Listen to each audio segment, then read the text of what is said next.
What's going on, people? Welcome back to my channel. My name is Mordzs, and look, today it's a difficult video. I'm not gonna lie, it's a difficult video. Manchester United are playing Liverpool tomorrow at Anfield, away in Liverpool. Look, I'm gonna try my hardest to give 5 things that I think United need to do to hopefully get a result. Whatever that result is, if it's a draw, if it's a win, just try and get a result. Look, it's gonna be difficult. Obviously, Liverpool are top of the table, running away with it. United are close. We are close to relegation. We're not in relegation, but we're close to relegation. Sorry, I got the Tottenham game on right now while I'm recording this. But look, I'm going to try and give 5 different ways how United can get a result in this game. Before I get into the video, make sure you like, comment, and subscribe. Look, if we win, I am so shameless as a United fan. I will not stop talking about this if United win. But I mean, let's just look at football right now. Like, the reality is we're not in the best place to win. But like I said, like, comment, subscribe, and let's get into this video. All right, so let's do a little preview before I get into the actual 5 things. So, look, United are sitting at 14th. Wow, United are sitting at 14th in the Premier League. Liverpool are first in the Premier League. Now, obviously, depending on when you see this video and obviously the games that have been played, it's Saturday today, so we might move up and down. It might be 15th, might be 13th, I don't know. But United are very, very low on the table. We struggled very, very much. We struggled this season with Ten Hag, without Ten Hag. We're still struggling. Now, the one thing that I really want to, speak about, and I'll go into a bit more depth in another video on this video about United, is the balance between adapting and sticking with your morals, sticking with your principles in terms of Ruben Amorim. Now, one thing that a lot of people criticized Ten Hag for was changing his ways. You know, he got the job at United pretty much because of his style of play. It wasn't because of experience, because we had Jose Mourinho, we had Van Gaal, way more experienced managers, and they both didn't win. It wasn't because of any kind of connection to United or, you know, as a man manager. You know, someone like Oli, you know, everyone loved Oli, United legend, great. I mean, not say great man manager, but he rarely got into any problems with players, and everyone kind of loved him, you know. And it was Ten Hag didn't get appointed for that reason. He got appointed because of his style of play. He played good football with Ajax. You know, they won the league multiple years, got to a Champions League semi-final. They beat Real Madrid. They played well. They played good football. But when he came to the club and he realized he's not going to be able to play that kind of football with the players that he has, he abandoned it very quickly, and he just focused on, I need to get results right now. I need to get results until I get my players in, and then when I get my players in and I get my injured players back into the team, then I'll figure out a style of play. By the time that happened, it was too late. You know, we were already in the mud, finished 8th. I think we were 13th by the time he got fired. It was too late. He lost his job.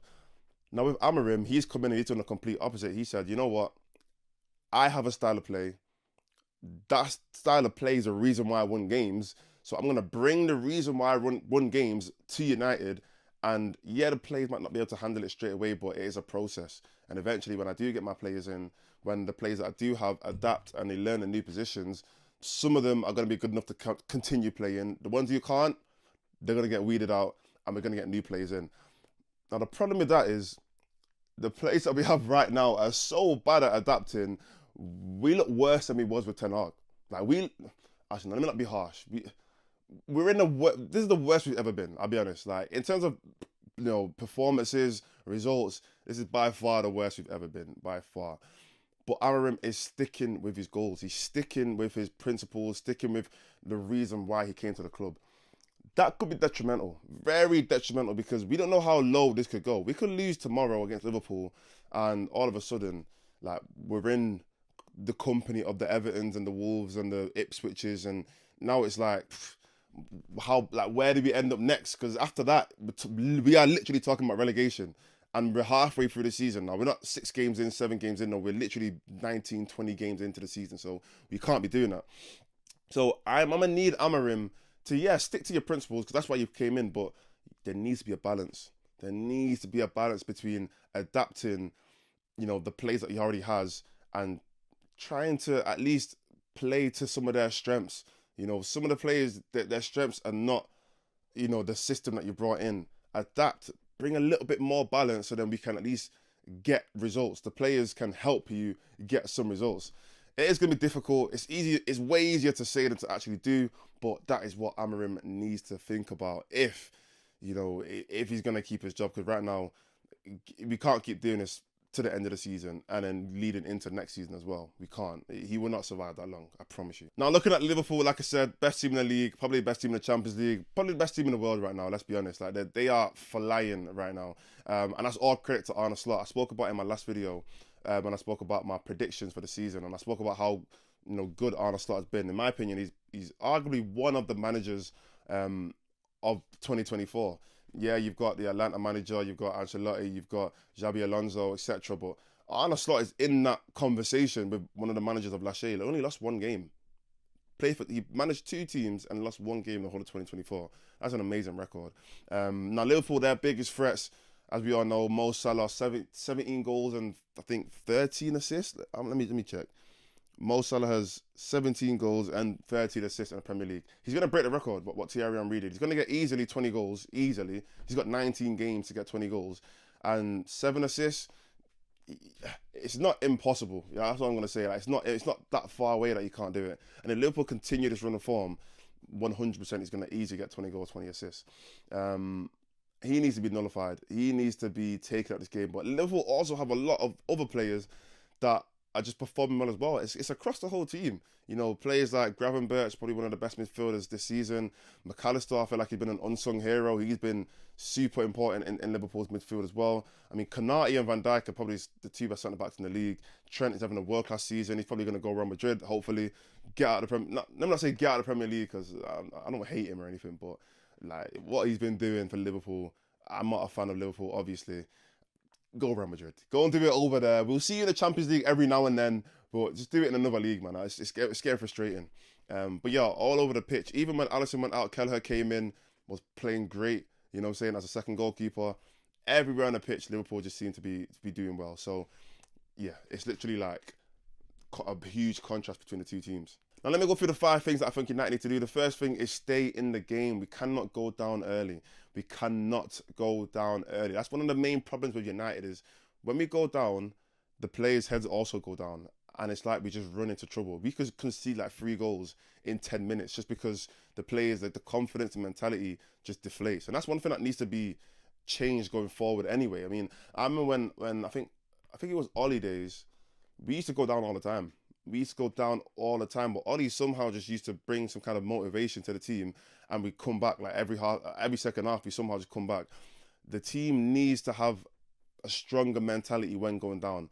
But considering playing Liverpool, you don't want to go down anyway. Like even if we do go down, yeah, we might be able to bring it back, but we don't want to go down anyway. I mean, we came back against City, and that was just pure Ahmad. Let's be honest, that was just pure Ahmad. We shouldn't have come back that game. Ahmad just did something great. That Victor Pleasant game, that Europa League game, we came back again. I think Højlund scored a couple of goals that game. We can't keep doing that. We're not gonna get those kind of results, especially tomorrow, well, all the time. So stay in the game. Second thing we need to do is, and this is a bit of there's a lot of mixed opinions with this. I feel like Ahmad needs to play wing back. Now, the problem is Ahmad also needs to play in the 10. That's the biggest problem. Like Ahmad needs to play wing back, but he also needs to play in the 10. We need multiple Ahmads in the team. Someone needs to check if Ahmad has a brother or something, or cousin. Yeah, like Amid or something like that. Someone who can come into the team and also do what Ahmad's doing in another position. Because the wing back problem that we have, the main problem that we have at wing back is that Dalot and Mazraoui, as good of players that they are, and Mazraoui is having a better season, a far better season than Dalot is. They're not offensively minded players. They are way more fullbacks than they are wingers, and that is becoming a problem. Like I don't think we've scored a goal or scored many goals anyway since Ahmad has not been playing wing back. People say, oh, Anthony as well could play there. Like, let's be honest. Like, I know Anthony came on in that Europa League game. We scored 2 goals. None of the goals had anything to do with Anthony. He came in the City game. We scored 2 goals, and none of the goals had anything to do with Anthony. I understand. Yes, he is more of a winger than a fullback, but I don't think Anthony has the impact at fullback that people expect or people are saying. The difference is Ahmad. Ahmad is the huge difference between playing him at right wing back and playing, a Mazra. Ooh, what a header from Solanke. playing him at right wing back, or playing a Mazraoui or a Dalot. So yeah, I feel like Ahmad needs to play wing back this game if we have any chance of getting any goal. And also defensively, he tracks back very, very well. Even when he's playing on the 10, he tracks back very well. But at right wing back, he does a good job on that side. So I would actually play him there, and hopefully he can do a good job for us. Next, we need to be super compact and aggressive in the midfield. Now, this is a deeper conversation. Not deeper, but it's a wider conversation, because you got to talk about the personnel that we have and also how we play football in midfield. Having two midfielders isn't enough. There needs to be a lot more help. Oh my! Is he gonna score? Is he? Oh, he saved. There needs to just be more players in the midfield. I know we have those two midfielders who, in my opinion, I think it should go with Ugarte. One, he is needed, like desperately needed in that midfield. He's the only player with his kind of profile that we have in the team. Like, he's the only player that can run, tackle, intercept, get up and down the pitch. He's the only player that can do that in our team right now. So we need Ugarte to be in the team. I'd also put next to him Bruno Fernandes. The reason why I put Bruno Fernandes there is because I feel like Bruno is far better when he has a little bit more time on the ball. When we play Bruno in the 10, and when he plays so high up, especially coming up against a team like Liverpool, he's not going to have that much time. And the best way to stop Bruno is to stop him from looking up. If you force Bruno to have to take one touch here, 1-2 touches there, when he gets the ball, he just has to get it out of his feet as quickly as possible because he's got a defender on his shoulder. He's so ineffective because he can't do much. He can't find the pass. He can't read the game as much. If you just stop Bruno from looking up, you've taken him out of the game. If he plays a little bit further back, he has a little bit more space. He can pick up the ball from deep. He can find the runners.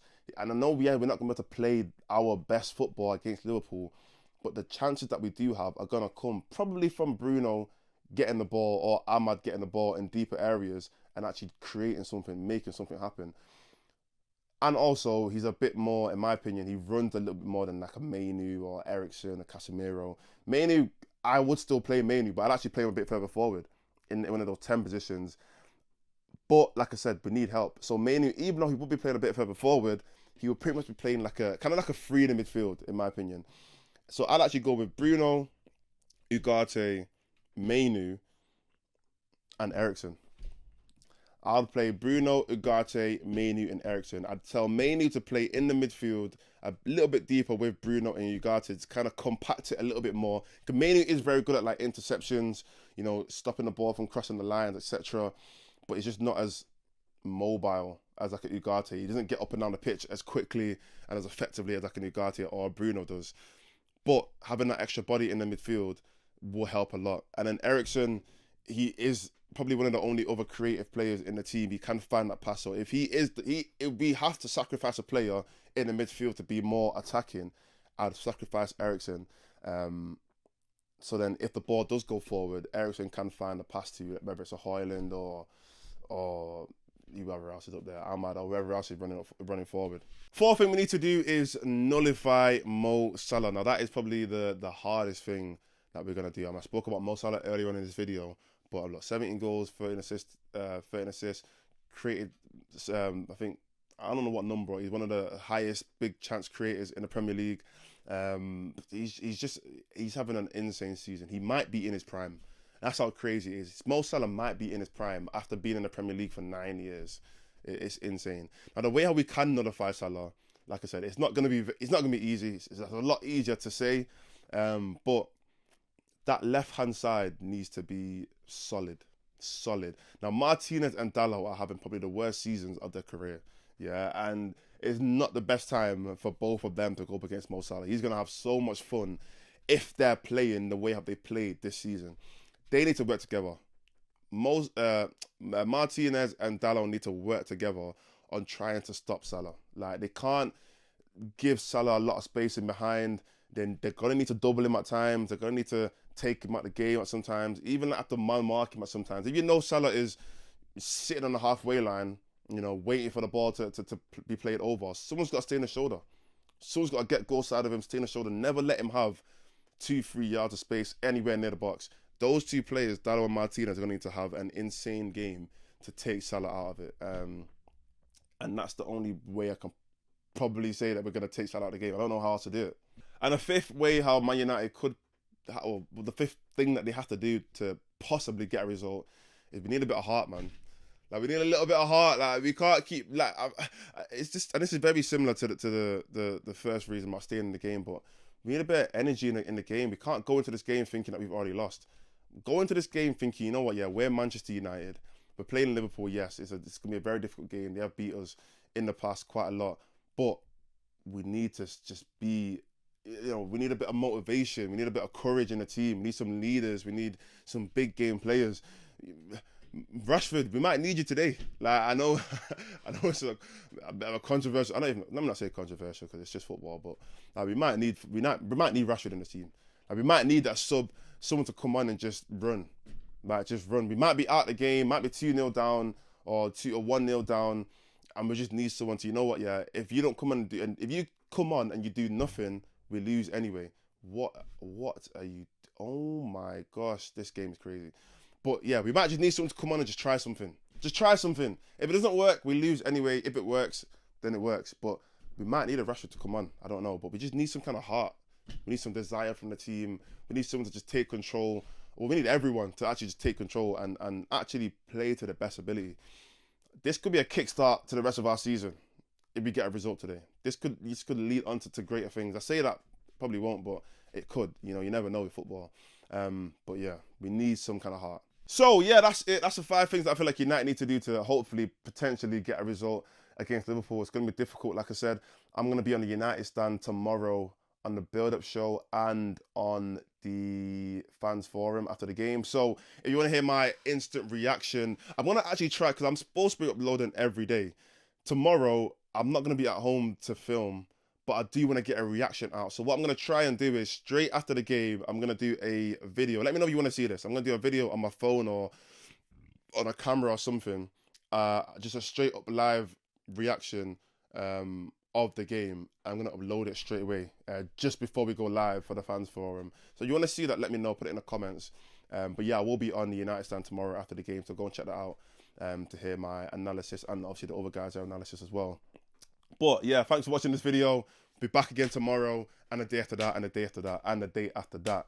But yeah, I'm see you in the next video.